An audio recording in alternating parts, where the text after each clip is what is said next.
Om Jnana-timirandhasya Jnananjana-shalakaya Chakshurunmilitam Yena Tasmai Shri Gurave Namaha. As you all know, today is Republic Day, a day in which the people of India celebrate their declaration of a collective commitment to be demons. Because ya shastra vidim utsrija vartate kamakarataha nasa siddhim avapnoti nasukam na param gatim. Those who don't follow shastra are demons. Or, more precisely, demons don't follow shastra. And therefore they can attain neither sukh, and they can attain neither perfection nor happiness nor the supreme destination. So to have a republic is against the Shastric order. There should be a king. So this whole state of India was conceived in a demoniac attitude. Could write an article about that next year. Could expand it into an article. There was a similar in the article in Bhakti in English for the bicentennial of America's independence from the British Crown, and that on the front page of the Bhakti, I remember distributing. It must have been 1976. The title was given "Declaring Our Dependence on God" instead of independence. Anyway, taking advantage of the holiday, that's it. He's wearing the tricolour with Gandhi's charka, which no one gives a damn for. Is that Gandhi? No, or is that Ashok's? Ashok's thing. No one gives a damn for that either. So that's supposed to show you're a good Indian. Anyway, taking advantage of that, you're all assembled here, taking a break from the grind of trying to make a few pennies on today's holiday. And the discussion is writing for Bhagavad darshan. What's the actual topic of the seminar? It's the writing for Bhagavad darshan in Tamil. Specifically in Tamil. So it's a great credit that within a short time of relaunching, was it ever launched before? Bhagavad darshan in Tamil, it was never going on. 2-3 months. Yeah. One time it was 2 months, another time was 1 month. Yeah, so for the first time, total of 3 issues previously, and now Sri Giridhari Prabhu for the last 3 years has been bringing it out every month and won an award for that. What was the award for? No, what was it? Was it for layout or design or content or quality of language? There's so many different things.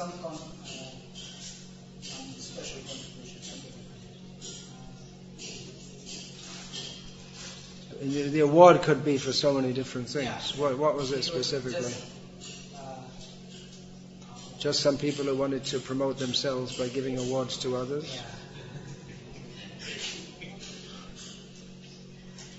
That's another thing. There's people like the Rotary Club and the Lions Club. The main aim is just to promote themselves. And that's all. Not to do good for anyone. Anyway, you got an award. So, okay. And just ahead of Gujarati Bhagavad darshan is the second biggest circulation in the world after English. After Hindi. English is not number 1? Oh, when you said number 2, I presume that number 1 was English. That means between Back to Godhead in America and in India, Altogether, Something around 8,000. it's only 8,000 copies. In US they print 5,000. In America they print 5,000. In India, 2,000. 2,000 only in English. Well, That's the international. oh, and there's an Indian English edition also? That is 8,000. That's 8,000. So total is about 15,000. Well, considering some of the content, maybe it's good, it's not so much. So, yeah, that's a credit to be in number 2 position. Although, in one sense we can say it's very good. There are 26,000 printed every month.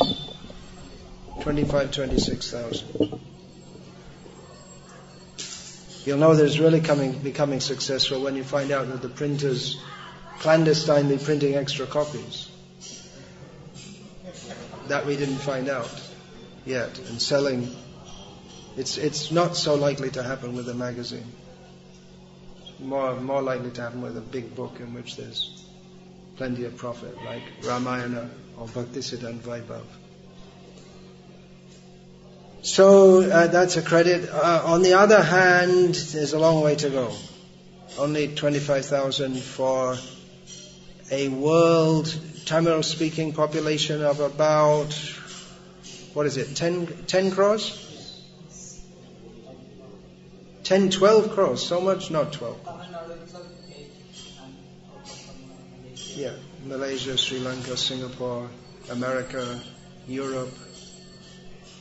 There are only a few in America now. I would think 10 crores, 100 million. So, Tamil Nadu, there's 80 million. And of course, throughout India, there's probably another 5 million Tamils here and there. So, got a long way to go. You have to... for all the techniques to popularize the magazine, or to... It is the quality of the writing, ultimately.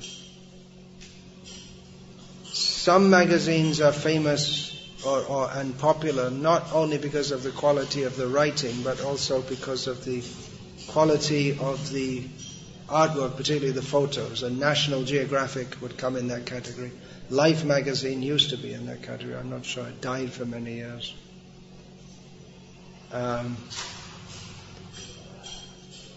There are other magazines which are bought for the quality of their content. We can think of India Today. I'm not saying that I'm in favor of the content, but it has become popular because it's written in an engaging style about issues that people are interested in.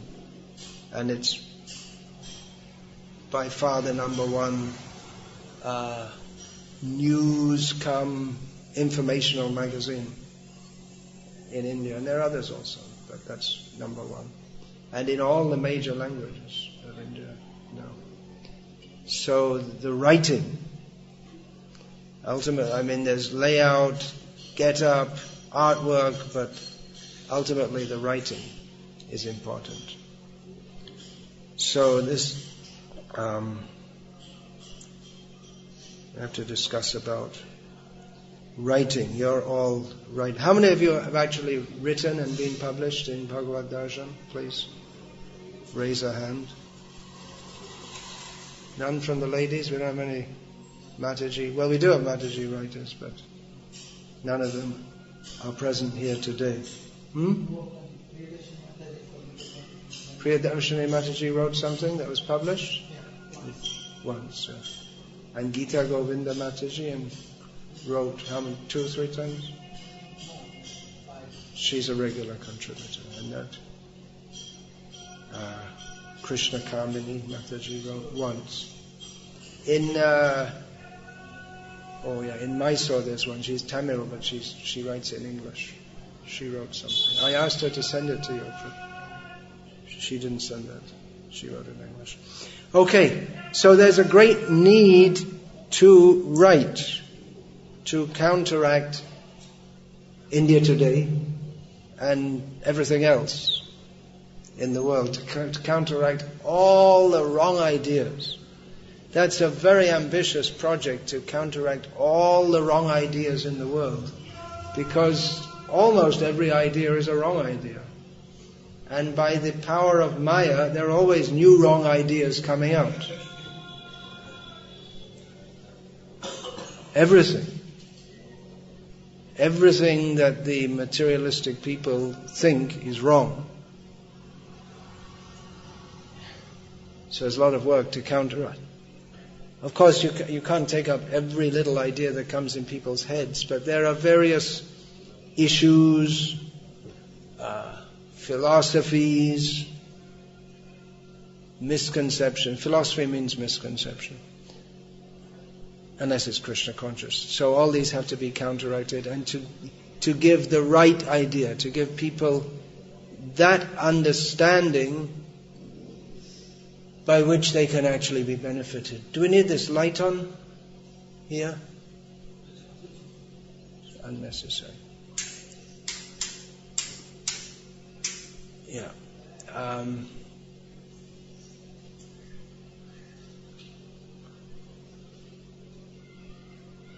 So to counteract all wrong ideas, to give people the right idea, for that we ourselves will have to be convinced of what is the right idea and be able to apply that in all situations. Especially back to Godhead is one of the main functions is presenting the philosophy of Krishna consciousness in topical terms. That means in terms of things that are going on in the world around us at the present time, rather than in purely philosophical terms. There can be pure philosophy also, which is just like, for instance, we state Krishna is the Supreme Personality of Godhead and all other living beings are subordinate to Him. Now that statement is independent of any context. It's true in all times, places and circumstances. But contextual or topically, that could be applied to say that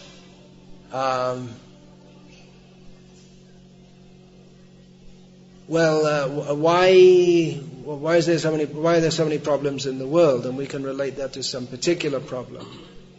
Just like Srila Prabhupada himself, he was literally the founder of Back to Godhead magazine. He was the writer, publisher, distributor. There was no editor. He was all in all in the beginning. Very soon after coming to America, he gave it to his disciples, even when they were very raw and rough in Krishna consciousness. And you can see some of the first Back to Godhead magazines, they had some rather strange things which wouldn't, maybe they'd be printed again now, but Srila Prabhupada had to admonish his disciples for printing some nonsensical things. So Srila Prabhupada himself, you could see that Srila Prabhupada was reading the newspapers, and then he would take some quote and build an article from that. That was common. That was his standard technique for his front page articles, for his lead articles, that's called. For instance, he noted that George Bernard Shaw, who was famous at that time and is still somewhat famous now, had congratulated Mahatma Gandhi on his birthday. I can't remember which birthday, his 70th birthday or something. And said that we could only wish that it was your 27th birthday instead of your 72nd birthday, something like that. And so Srila Prabhupada, in a tongue-in-cheek comical style, said that, we join George Bernard Shaw in wishing like this, but actually it's not possible because time doesn't work. Time works to destroy. You can't turn it back. So Srila Prabhupada built a whole essay on that. And there's another, I believe that was originally written in Bengali, when he was writing Bengali articles for the Gauriya Patrika, published by Keshav Maharaj, and he picked up on the commentary about it began, the memories of Jallianwala Bagh are over, and there was one phrase which I can't remember now, it's in Bengali, translated into English, that no, I can't remember now. Anyway, but the point is that Srila Prabhupada would pick up on issues that people are interested in. If you start off an article that Krishna is the Supreme Personality of Godhead and all other living beings are His servants, most people in the world will not be interested to read anymore. If you start off with something about, at least at that time, about George Bernard Shaw and Mahatma Gandhi, at least people who are somewhat intellectual, actually anyone, because at that time people who could read wasn't so many. So, and the level of discourse was higher. Now, mass education has led to tabloids, cineblitz, and pornographic magazines. And in fact, even the ordinary newspapers are becoming more and more like pornographic magazines. So Srila Prabhupada would start with a topic that people are interested in and then bring in the Krishna conscious philosophy. So there's a great need to counteract all the wrong ideas and to give all the right ideas. Now we may think that, well, what need is there for right when there's us to write when there are already so many books. Srila Prabhupada said, speaking in the 1970s, that if we were to translate all the Vedic literature, especially the Vaishnava literature, then, no, that's another statement. He said that should all be translated. But one statement said that if you sat down now and you wanted to read it, you couldn't finish it in your life. And now there's even more with so many books. There's one feature of the influence of Srila Prabhupada is that after his departure there's been a literary explosion. So much writing, a huge amount of writing, so many books and articles, and with the internet, that's added to that. So if you can't keep up with it all, so you may think that what is the need to write? Well, in Tamil there's not so much. There's a lot in English, Krishna conscious literature. In Tamil there may be in the especially Sri Vaishnava Sampradaya and Madhva Sampradaya also. Not much from the Gauriya Sampradaya.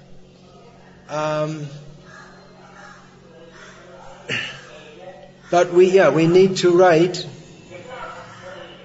Oh, someone else has got some comment, it seems, on some other issues.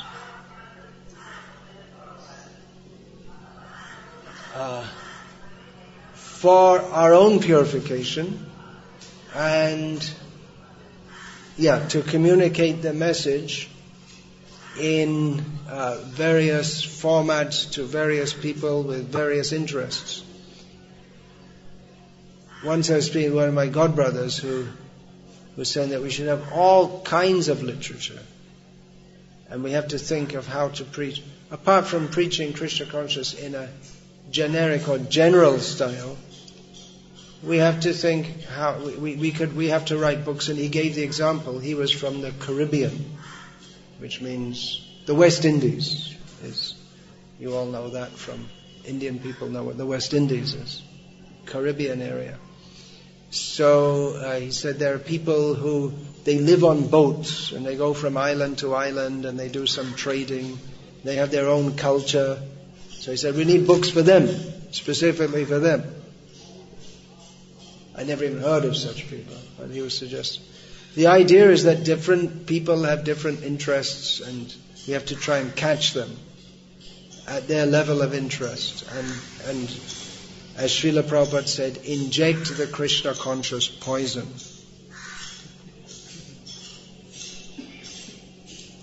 Beneficent poison. Benefit poison. Srila Prabhupada wrote that the first purpose of writing is self-purification. It may be published, it may not be published. But we write for our own purification.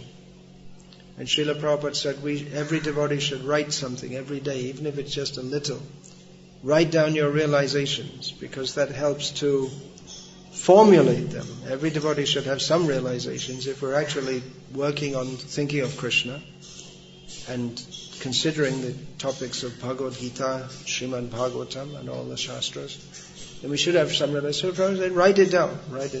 Writing is a major service.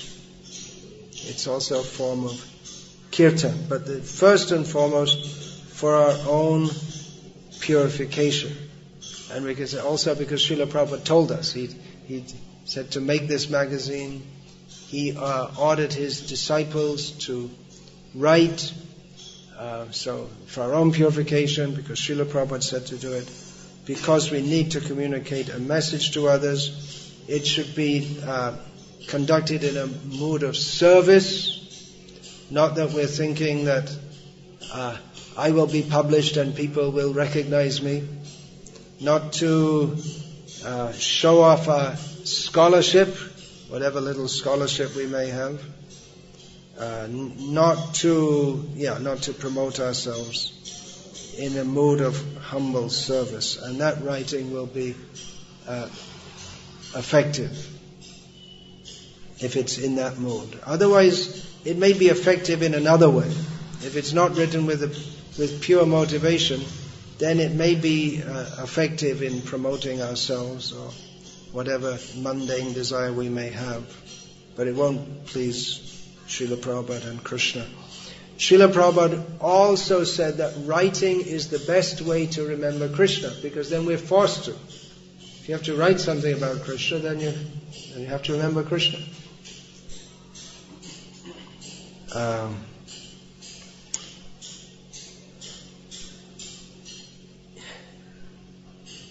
Writing about the tailored for different audiences.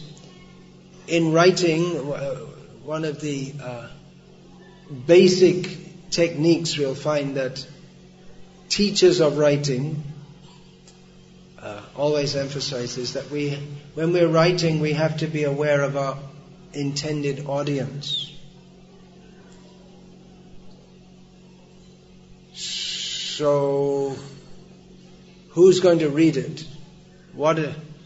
How will they relate? How can we predict that this will affect them? Will they accept it? Maybe if it was put in a little different way, they could accept it better. What is the level of language? That's a consideration. If we write in very high scholarly language, that will be appreciated by people who are highly scholarly, but many other people may not be able to understand it very much at all. If we put it very simply, it can be overly simplified, in the sense, especially in Indian languages, which there's the form which is traditionally used for writing on religious topics, which is with a lot of Sanskrit words. Now, I know that according to the propaganda, Tamil doesn't have any Sanskrit words, but of course it does. So or you can write in that which more resembles street language or cinema language, but that's not very much appreciated. It may be better understood, but it's not very much appreciated. And at least to my ear, I don't understand Tamil, but I understand Hindi and Bengali. It just doesn't sound so appropriate for philosophical and religious topics to use Urdu words, English words. It certainly sounds more decorative or more appropriate to use words that our acharyas use, Sanskrit words. So but you have to see how much it's understood. If you can educate your audience to understand the Sanskrit words, then that's a great help for them to understand the whole philosophy, because then you don't have to try and explain the Sanskrit word every time. And the explanation will never be exactly accurate. Just like many of our basic words, how do you explain it in English? Of course, English is a language a long way removed from Sanskrit.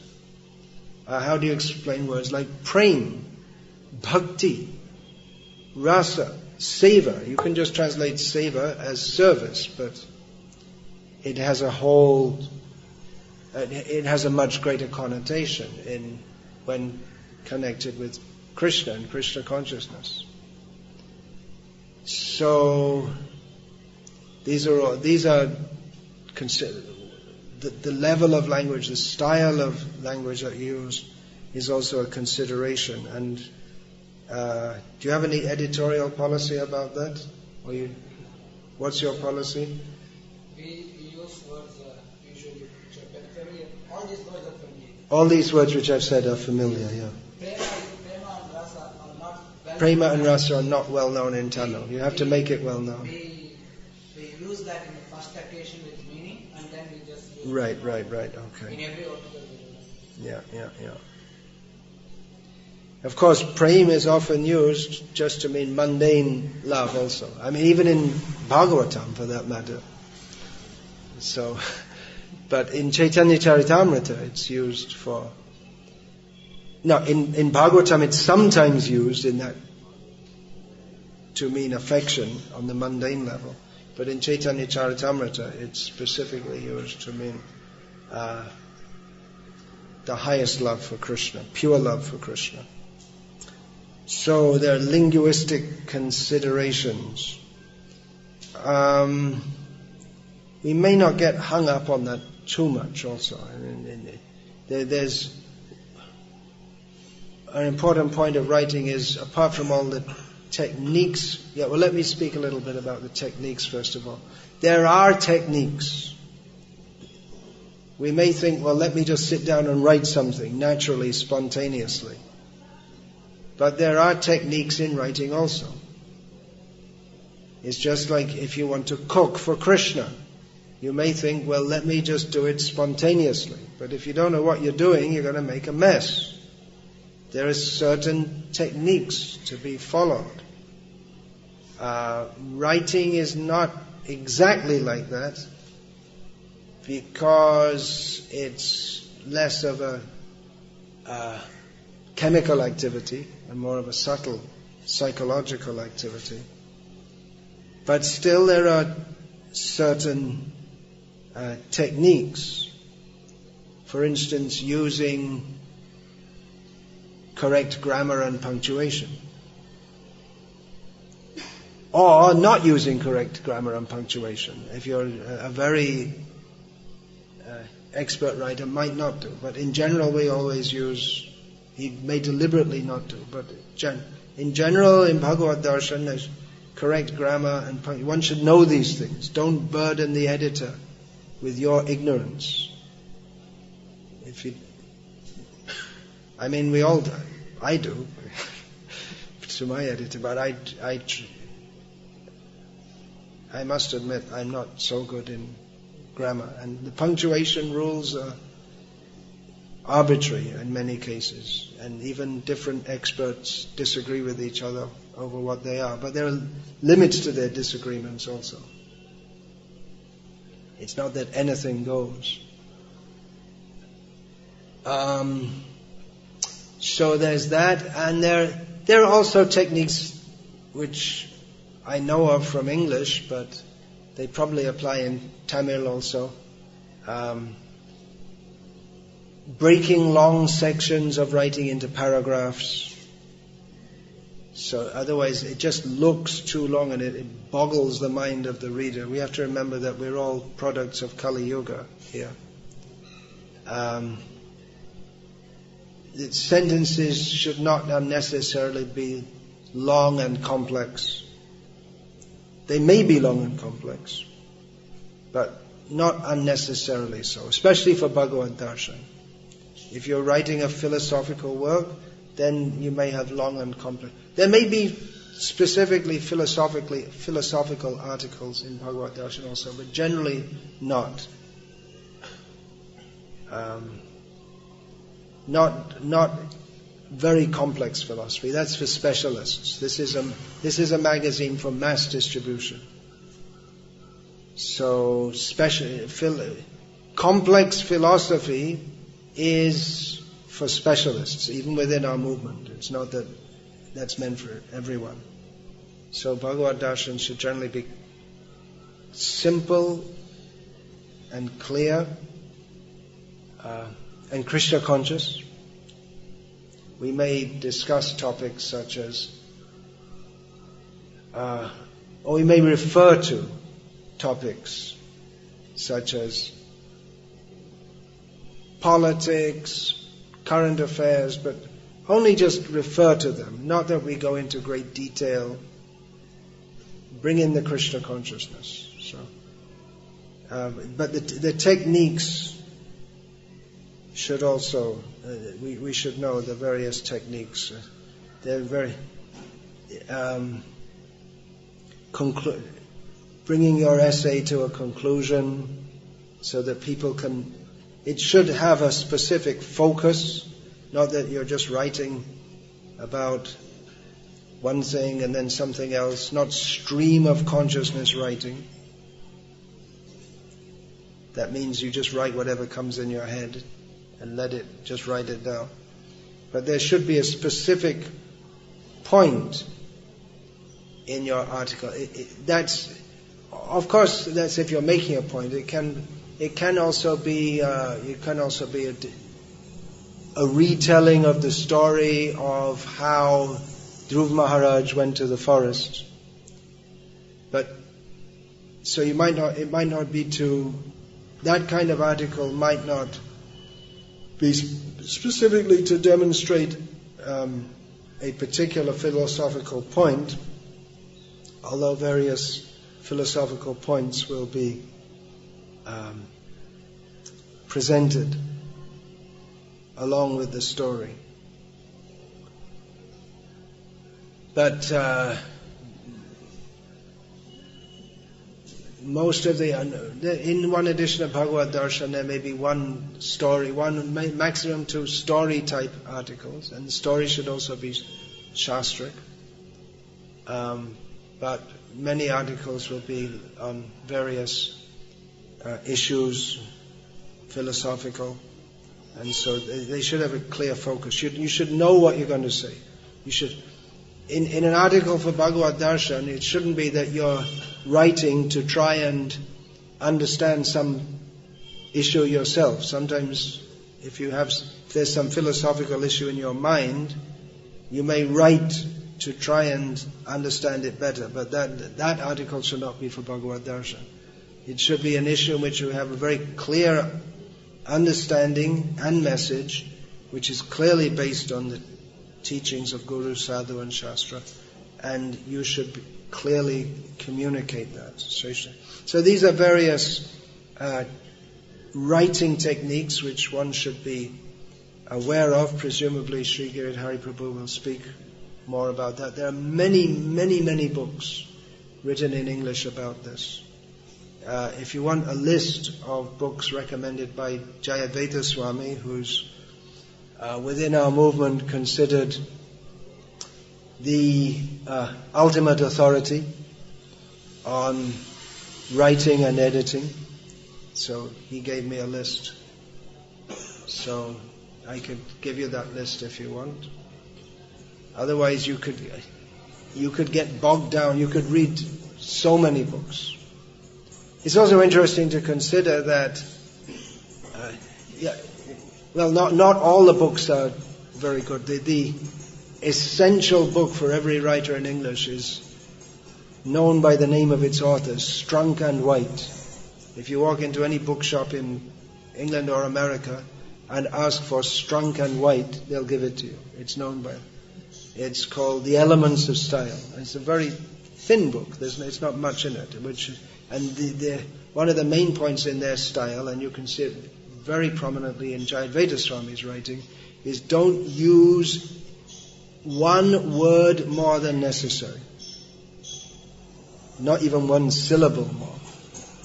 Short sentences. So it's not that everyone has to write in that style, but that trimmed down style makes everything very clear. So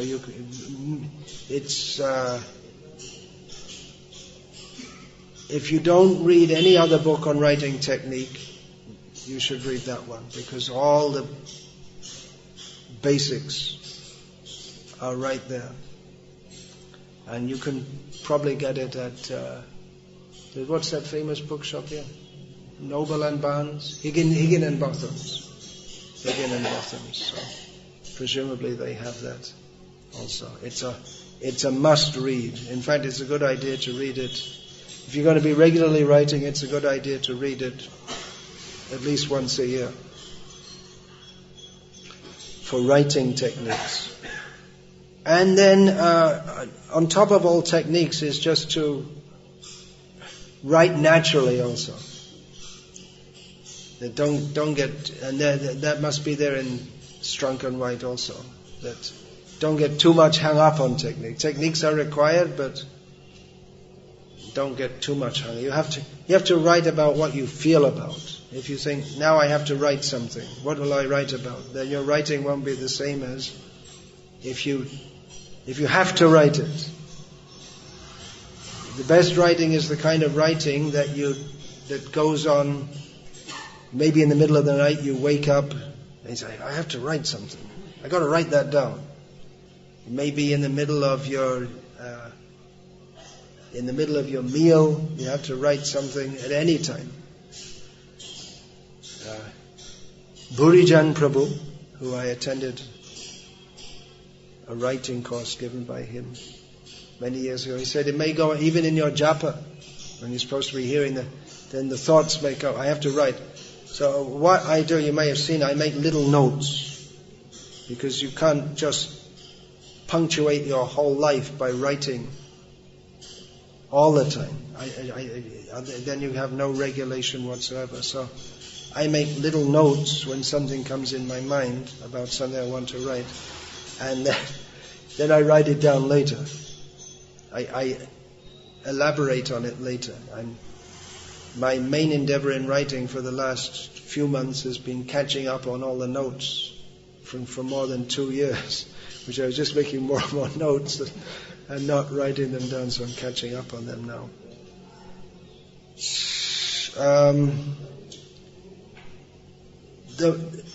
An essential technique for devotee writers is to be Krishna conscious. If you're not Krishna conscious, then your writing is going to be useless or worse. So we have to chant our rounds. We have to rise early. Read. You have to read. Writing means we're writing philosophy. You have to read Prabhupada's books and be absorbed in that. And maybe other things also. If you're going to write about Krishna consciousness in this world, well, we have to be aware of what's going on in this world. That doesn't mean you have to read every word on every page of every newspaper, but we should be aware what's in people's minds. What are the topics? What are the issues? What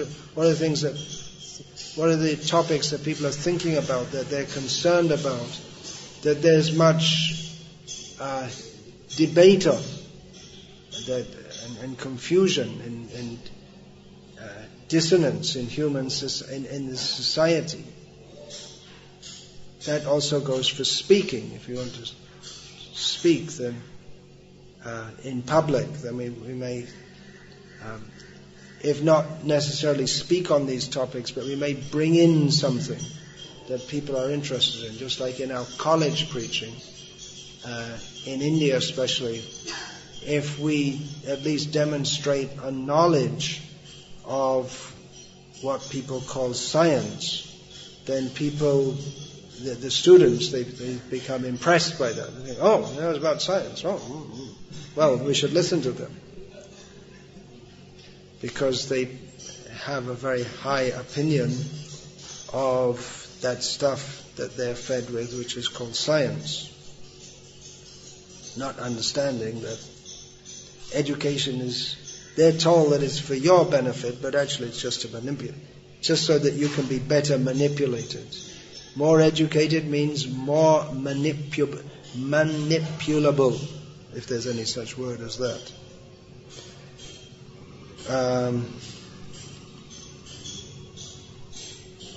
Following in Srila Prabhupada's footsteps, be bold in your writing. If the writing is not bold, then it's liable to be drab. If you don't have anything special to say, then it's boring. If you just say the same as everyone else, oh, we heard about the shooting in the school in America. We're all very sorry about that.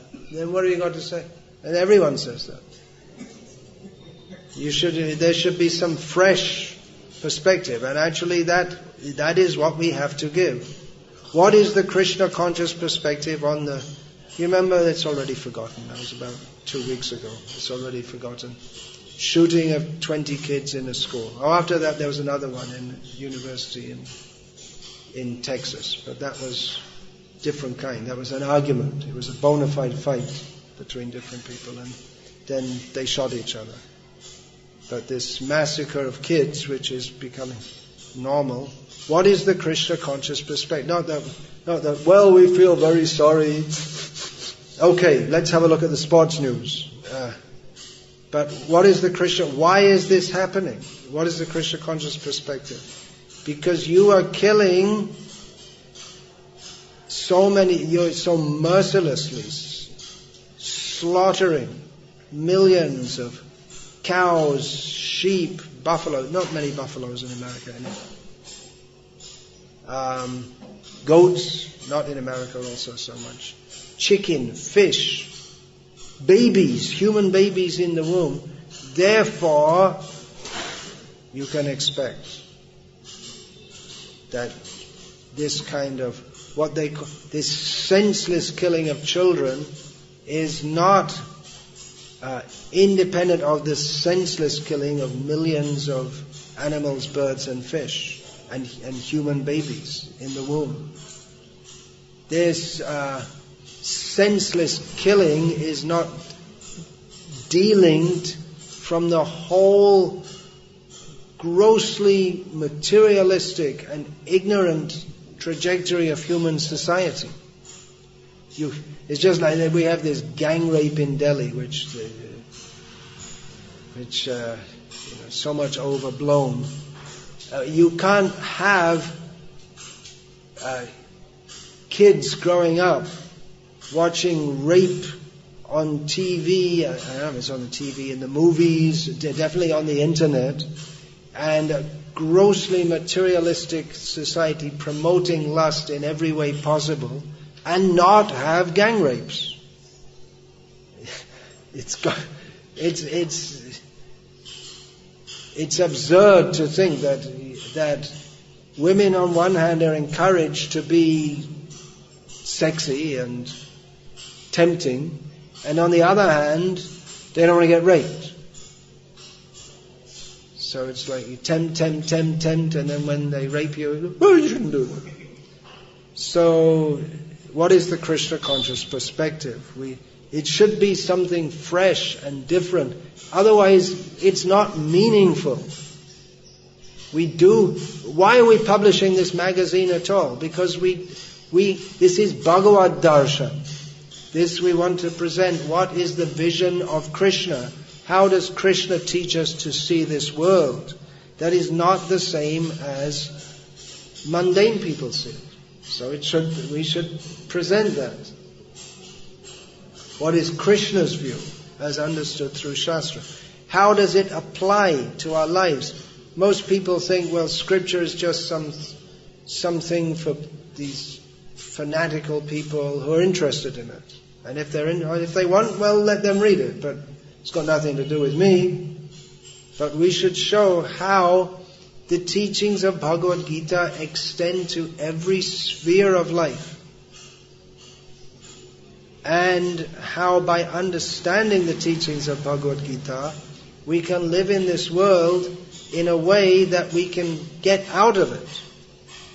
The whole endeavor of human society, for all their big talks of peace conferences and Nobel Prize for Dalai, eat a lot of meat every day, Lama, and all this kind of thing, we are getting more and more entangled in the complexities of material existence, and we don't even know it.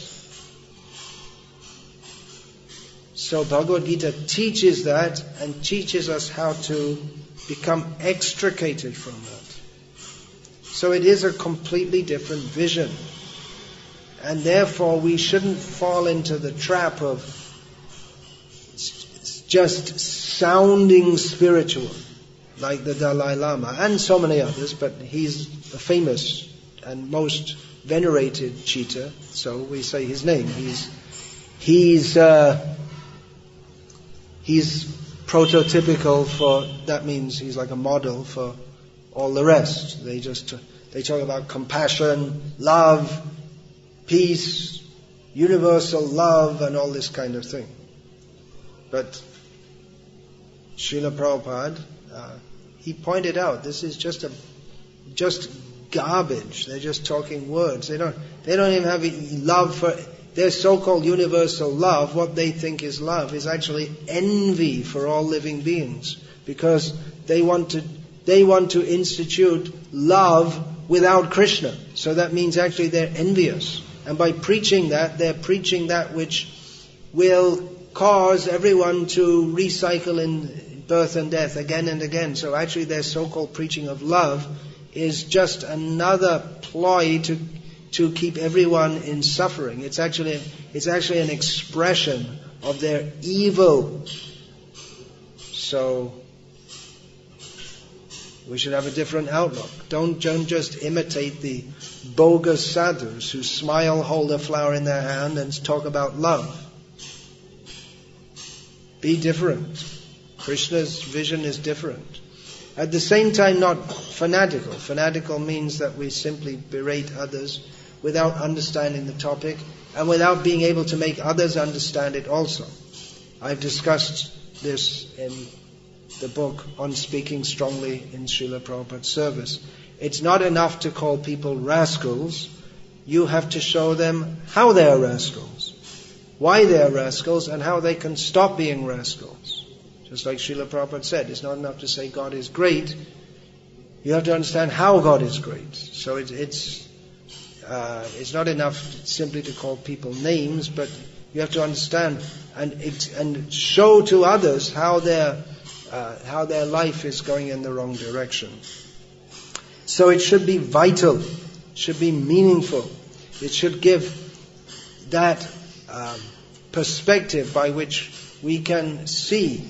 Just on the masthead of Back to Godhead, Srila Prabhupada designed it with Bhakti Siddhanta Saraswati Thakur, looking up, and then that was later changed to our own Srila Prabhupada looking up with his finger up, looking up toward Chaitanya Mahaprabhu and his associates, and the light is coming from them. Vande Shri Krishna Chaitanya Nityanando Sahodito Gaudodaya Pushpavanto Chitro Shando Tamo Nado. Chaitanya Mahaprabhu and Nityananda have arisen on the horizon of Gaur, West Bengal too, just like the sun and the moon, to wonderfully bestow benediction on all. So the light of transcendental knowledge, everything should be clear, by which people can understand what is the actual situation. So of course one has to be convinced oneself.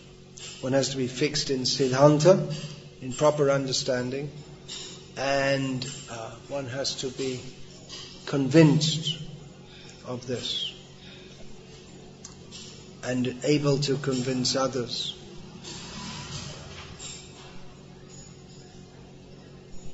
give references, especially if you're quoting some item of material knowledge. And Shastra also, you should give references. Or if you say Srila Prabhupada said, you should be able to give references. And get your facts right.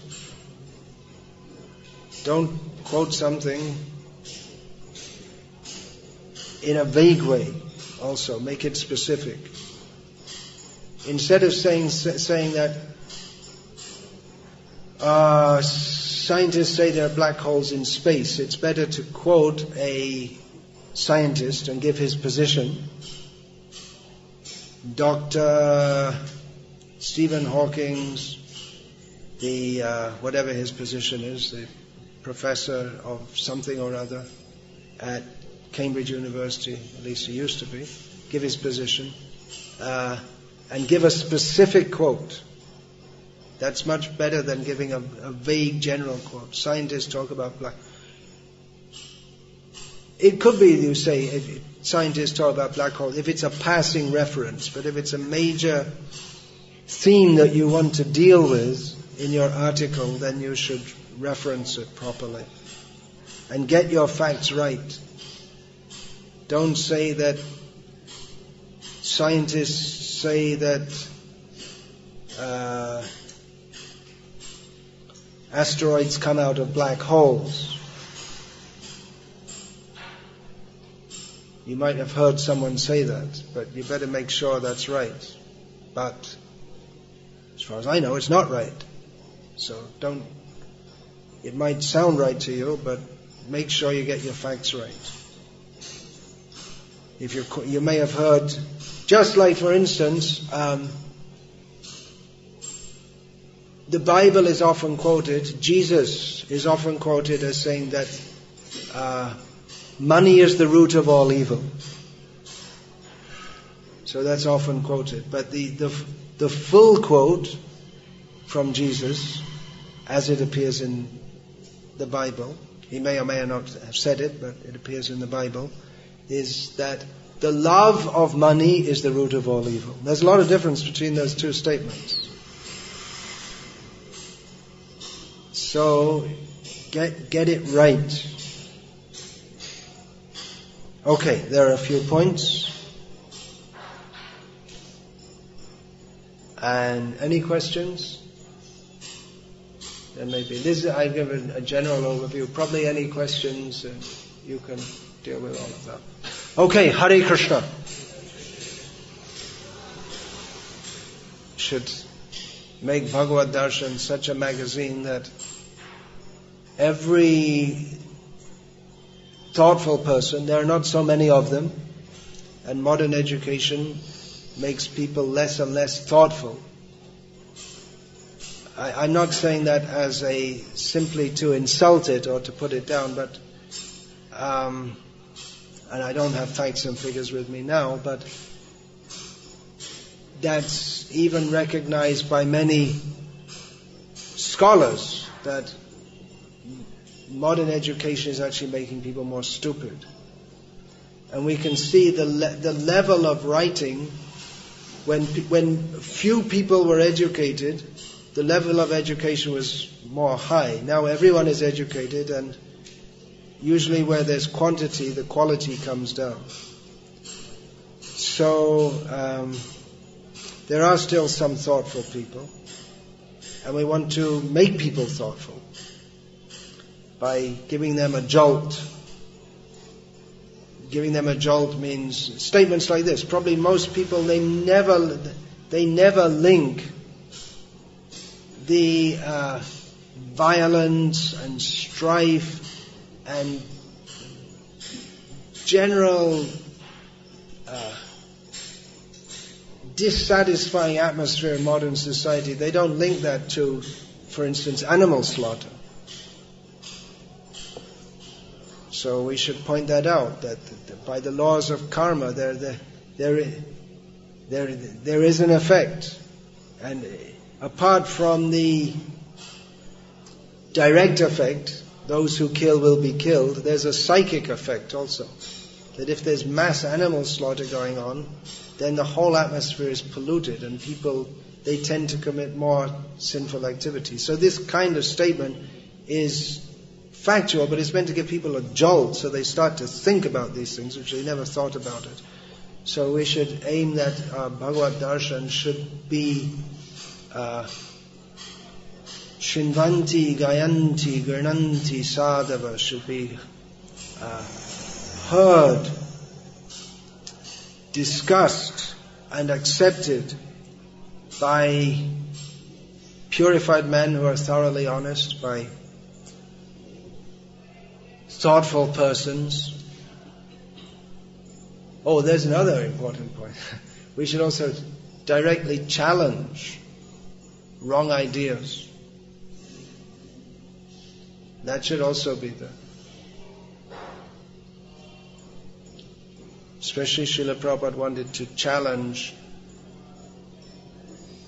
the idea that life arises by random combination of chemicals.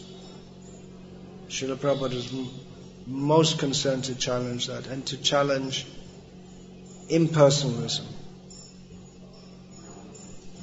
And there are many other things that can be challenged also. So, Hare Krishna.